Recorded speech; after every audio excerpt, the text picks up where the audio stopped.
Ēkai oriģinālais loks ir savā ziņā jau pat par sevi kultūrvēsturiska vērtība un arī visas sabiedrības kopēja vērtība kā tāda. Koka logam noteikti ir īpaša vērtība, kas parāda arī senās amatniecības prasmes, šo izpildījumu, zināšanas. Noteikti vecais oriģinālais koka loks, loga komplekts, kurš stāsta par sevi. Ja māk lasīt šo, iemācīt šo komunikāciju ar šo veco logu, lai viņi būtu kvalitatīvi. Jā, tās ir amatniecības prasmes, konstruktīvie mezgli, profili, kādas materiālus sanāk pielietoja amatnieki, jo šīs pēdas tiek atstātas ēveļu pēdas, cirvju pēdas. Mēs redzam dimensijas, arī metāldeļu aprīkojumu, pieņemsim būvperiodiski, kā loks ir attīstījies, pieņemsim senāku logu sīkrūšu, kad stikla tehnoloģija nebija tik attīstīta. Dažām tehnoloģijām attīstoties metāla apstrādē, gan arī stiklā, tad arī mainās šī loga dalījums un proporcijas arī.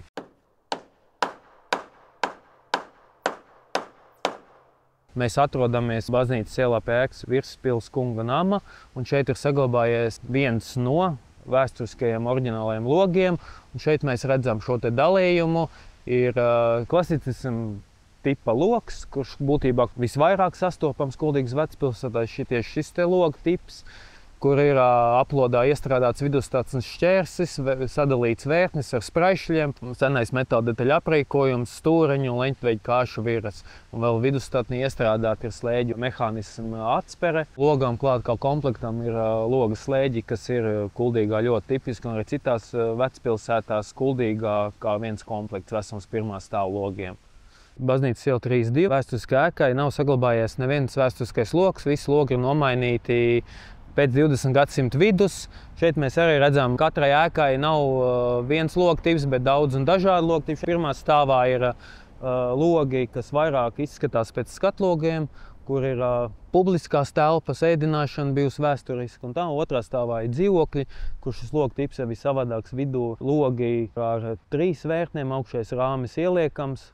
Pusloka logi, kas arī ir arku logi tipi, kas arī Kuldīgā ir raksturīgi, bet ne ļoti daudz. Tas ir arī atšķirīgs loga tips kā arka veida loks. Un augšējā vērtnī šim te logam dzīvojamā daļā ir ieliekams rāms, apakšējās 2 vērtnes vērāms, arī pārfautas loga tipi. Šeit ir bijuši ļoti grezeni, Kuldīgai tipiska groploga ar leņķveidu kāšu virām un spraišļiem. Jā. Ēkas būvperiodam ir atbilstoši loga sīkrušu dalījuma, detalizācija, profili, viss metāldetaļu aprīkojums, kas iedod to detalizāciju ēkai. Mēs stāvam pie Kaļķiela 2 ēkas, kur arhitektoniski ir jūgenstila ēka.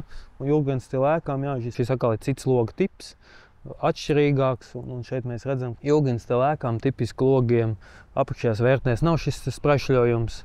Ir viens stikla rūts. Augšējā vērtnē vai ieliekam rāmim vienmēr bija tas sīkrušu dalījums un spēlējās ar dekoratīvu izpildījumu, ar vairāk rūšu dalījumu skaitu, vai no 4, vai arī 8, vai no 3.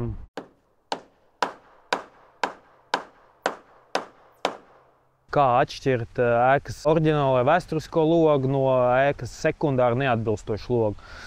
Šeit ir ēkas oriģinālais loks, pēc kura var noteikt pēc dalījuma jau pirmais. Loga uzbūves, vidusstatnes šķērsis, metāldetaļu aprīkojums, krāsas zondāžas, krāsu slāņu skaits, tā struktūra. Arī pēc loga iekšējiem profiliem, kāda ir amatnieciski izgatavot, katram periodiem ir atbilstoši savu profilu, kurā kādā laikā arī tipiskākie profili, kādi tika iestrādāti loga vērtnēs, šķērsī, vidusstatnī, pēc tā var noteikt metāldetaļu aprīkojums, stikla biezums, stikla izgatavošanas tehnoloģija. Un šajā ēkā mēs varam redzēt Kuldīgā tipiskāko klasicisma tipa logu, kurš ir saglabājies līdz mūsdienām, un šis ir oriģināls. Mēs redzam, šeit ir sekundārs loks, kurš ir iebūvēts un izgatavots pēc 20. gadsimta vidus. Šeit, ja mēs pēc iepriekšējo logu spriežot, varam redzēt, šeit vairāk nav vidusstatņu, dalījums ir daudz maz līdzīgs saglabāts, bet ir citi konstruktīvie mezgli, cits profilējums, cits metāldetaļu aprīkojums, amatnieciski savādāk izgatavots. Šeit jau piedalījušies elektriskie instrumenti. Šeit mēs redzam arī atšķirību arī šajā kokmateriāla kvalitātē kā tādā. Ja skatās no ēkas kopējā kultūrvēsturiskās vērtības, tad šis loks ir sekundārs un viņam nav mākslinieciska vērtība. Tad, kad viņš būs ļoti sliktā stāvoklī, viņam būs pienācis laiks viņu mainīt, tad viņš būs jāgatavo jauns atbilstoši ēkas arhitektūrai un sākotnējai būvperiodam pēc oriģinālā parauga.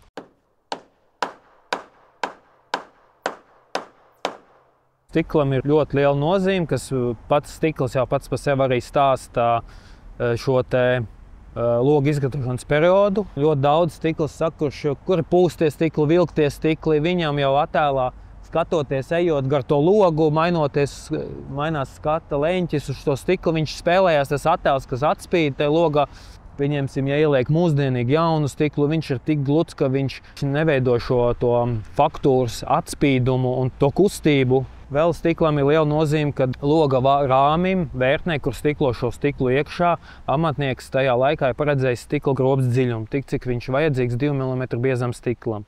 Mūsdienās, ja pieņemsim šo stiklu grib pārlikt biezāku, tad uzreiz ir jāiestrādā amatniecības dziļāka stikla grope. Restaurējot logu, noteikti ir jāsaglabā šis stikls un viņš ir otrreizē jāliek atpakaļ.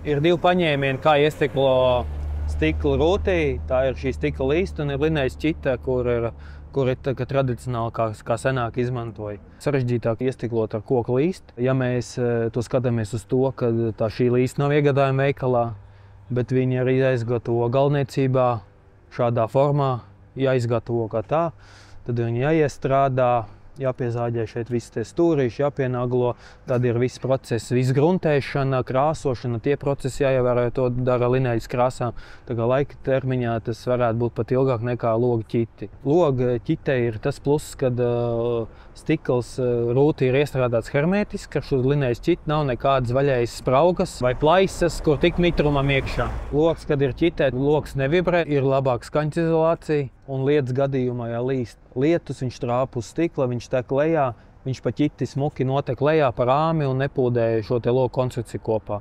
Šeit mēs tuvumā varam redzēt, ja stikla līsti ir koks, ir tāds, kurš mitrumā piebriest un kā sauss laiks, viņš rukums notiek. Šī te līste maina savas dimensijas un izmērs.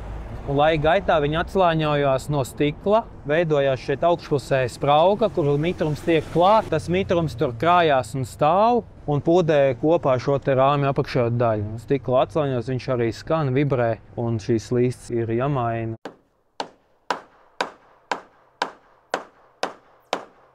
Jā, noteikti no sākuma speciālistam jāapseko šis te logu komplekts, jāizvērtē viņa vērtība objektā, cik viņš ir sākotnējais ēkas logs, oriģinālais, vai viņš ir vēsturiskais, vai viņš ir sekundārs un neatbilstošs. No šiem te trījiem izriet arī turpmākā darbība.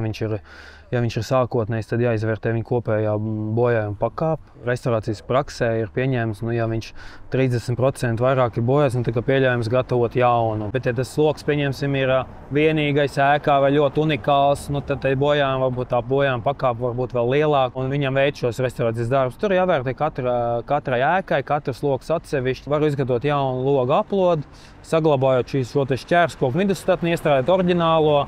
Augšējās vērtnes, pieņemsim, paliek vēsturiski, apakšējās gatavo jaunu. Ja logs ir pēc 20 gadsimta vidus un viņš ir nokalpojis, tad būtībā laika atgūt savu vizuālo tēlu un atbilstošu logu fasādē savam ēkas būvperiodam, tad rekomendējams būtu gatavot jaunu logu pēc vēsturiskā parauga.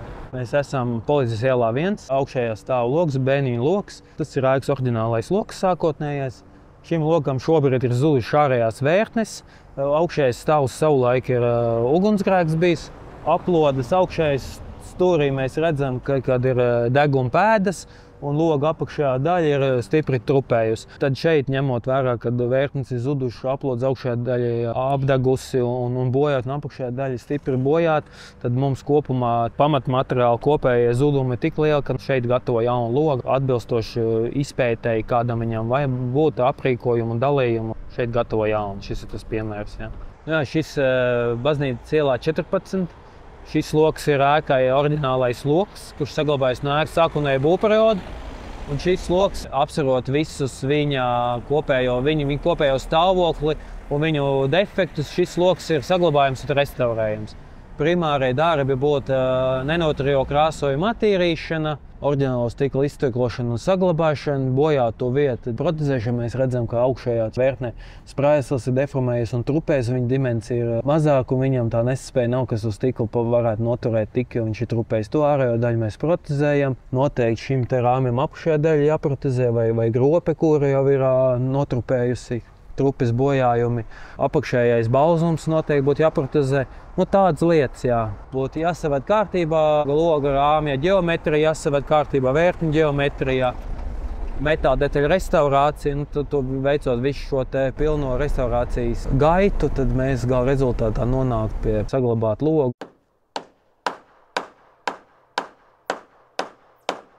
Kopumā pēc pieredzes šīs te izmaksas ekvivalents vienāds.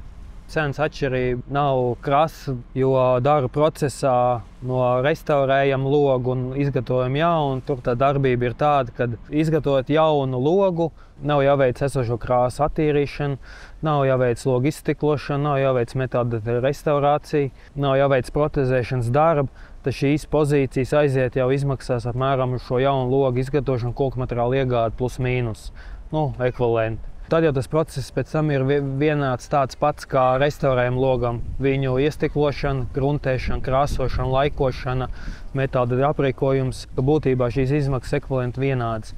Šeit vairāk būtu jautājums par to izgatavošanu jaunu vai restaurētu veco. Šeit būtu jāizvērtē šī logu komplekta vispār. Viņu status kā tāds, vai viņš ir ēkas oriģinālais logs, vai vēsturiski atbilstošs logs arī, vai viņš ir sekundārs un ēkā neatbilstošs.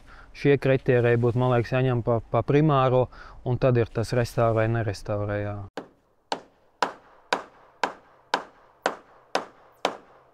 Kāpēc nevajag koku logu aizstāt ar PVC logu, jo ar PVC logu mēs nekādīgi nevaram panākt atbilstību izpildījuma tehnikā, stikla iestiklošanā, vēršanās virzienā. Mēs nevaram panākt nevienu no kritērijiem. Ja mēs skatāmies, ja ēkā ir blakus ēkas oriģinālais un vēsturiskais sloks. Senās ēkas ir būvēts, lai notiek šī dabīga gaisa apmaiņa, un ja tiek noslēgta kaut kādas ēkas dabīgā ventilācijas sistēma, tad noteikti iekštelpā dzīvojot sāksies kaut kāda mitruma pelējuma un nebūs šī gaisa apmaiņa. Tad līdz ar to jāizbūvē arī papildus ventilācijas sistēmas, lai uzturētu šo klimatu iekštelpās.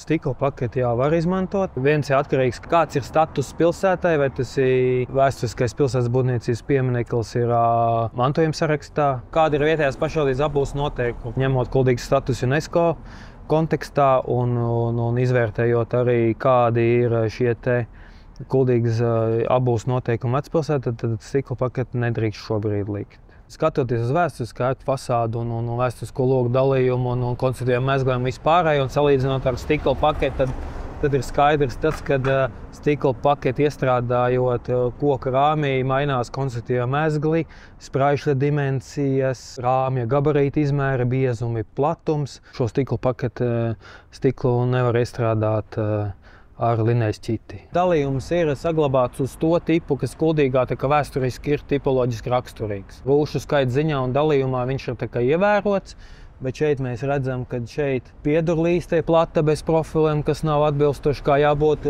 Loga vērtnes verās uz iekšpusi, nevis uz ārpusi, kā tradicionālie logi, kuldīgas groplogi. Spraišļa biezums ir par lielu. Rāmja dimensijas ir par lielu. Šis logs tipiski jau raksturīgs ir oderlogiem, kur verās uz iekšu kuldīgā ļoti maz sastopama oderloga. Cits vēršanās virziens, spraišļu dimensijas, loga rāmja dimensijas, profilējums nav. Kā jau mēs redzam, šeit vairāk jau arī nav piedalījusies loga stikla iestiklošanā linējas ķite. To uzreiz var sajust, redzēt, saprast, ka tas nav tas, kam būtu jābūt.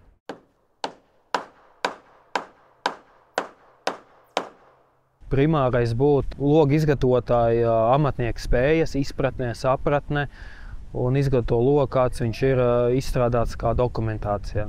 Tas viss metāla daļu aprīkojums, profilējums, konstruktīvie mezgli, dimensijas, rāmja, apmales, ja loga vēl nāk klāt. Tas ir primārais, kā šis amatnieks izprot šīs lietas. Ja amatnieks ir ar lielu atbildību pret šo vēsturisko, gatavot ar jaunu logu klāt, tad viņš arī sekos līdzi šiem kvalitātes kritērijiem, šo logu saknē izgatavos jau kolektīvi, ievērojot gan visus šos, ko es iepriekš minēju, konstruktīvos mezglus, stikla biezumus, profilējumu, dimensijas, un arī, ja būs zinošs amatnieks, kam būs liela pieredze, viņš arī ievēros šīs koksnes šķiedras virzienus, blīvumu, jaunā koku materiāla, koksnes bojājumus. Koku materiālām var būt kokšņu graužiņu pēdas bojājumi, varbūt zilējums, varbūt kaut kur trupe, varbūt melnie zari, kas krīt ārā. Tad būtībā kvalitīvs izlasīts koku materiāls un amatnieku izpratne un pieredze un atbildība pret to, kā izstrādājumam galā jābūt.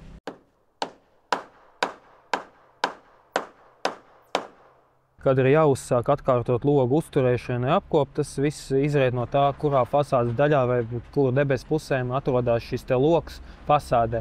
Ja tas ir saules pusē, dienvidu pusē, visu dienu intensīvi saule spīd virsū, viņam ātrāk veidojās saistvielu zudumi krāsojumā. Šis uzturēšanas periods atkārtotība ir atkarīga no tā, kurā fasādes daļā ēkā atrodas šis loks. Ja viņš ir saules pusē, dienvidu pusē, kur visu laiku intensīvi vai vakarsaule vai rīt, ja intensīvi vairāk spīd saule virsū, laika gaitā zūd šis saistvielas zudums krāsai, un stikla iestrādes materiālam ķitē arī saistvielas zudums zūd. Un arī lēnām, ja pieņemsim šī metāla detaļu aprīkojums, kas ir pirms tam restaurēts, viņš sāks ātrāk korodēt, jo īsti struktūrā īsti nevar dabūt ārā šo koroziju, bet viņš atkal pēc kā laika sāks varēt ķietēt. Primārais būtu izkasīt ārā no loga horizontālām daļām, kur intensīvi visu laiku krājās stāv mitrums vai sniegs ziemā. Taču šīs ir tās horizontālās daļas, kur ātrāk atslāņosies šis ķitējums. Un tās būtībā ķitējuma atjaunošana, pārstiklošana, pat nevajadzētu stikla pārstiklu, bet virsējās ķitējuma kārtas izņemšana, tās vietas aizstāšana jaunu, elastīgu, saistvienu bagātīgu ķitējumu jaunu atjaunot. Tad ir jāskatās, jāizvērtē no sākuma, cik ir šī krāsvielas saistvielas zudums. Pietiek ar to, ka paņem lineļas pernīcu šo logu krāsojumu pārgruntē ar šo lineļas pernīcu, tad apdars slānis uzņem šo saistvielu, viņš paliek tāds jaunāks un izteiktāks, un tas sasaist šo krāsu atkal pa jaunu, viņi stāvēs atkal. Un tad jāapskatās, vai pietiek ar šo vienkārši gruntējumu un šai saistvielas atjaunošanas procesu. Ja nepietiek, tad vienreiz pietiek nogruntēt. Loks ilgu laiku nav kopts, tad iespējams divas reizes tas ir jāpārēļo šo koksnes virs, un beigās tad iespējams, ka varbūt ir arī jāveic apdars atjaunošanu, šo loku pārkrāsojot. Tās ir tās divas primārās darbības, un, protams, metāla detaļām atsevišķi korozija pēdas, slīpēšana, iztīrīšana, izņemšana, metāla detaļu virsmas apstrāde ar šiem pretkorozijas materiāliem un atkal pārkrāsošana. Logu monitorings jāveic ik pa 2 gadiem, un tad ir vai no šis ķitējums jāatjauno, loks jāpāreļo, lai loga krāsojumu apdars slānis dabūtu šo treknumu saistvielu atpakaļ. Vai vēl arī metāla detaļu aprīkojums ir vietām kaut kur, kur korozija jātīra un jāapstrādā pretkoroziju un jāpārkrāso.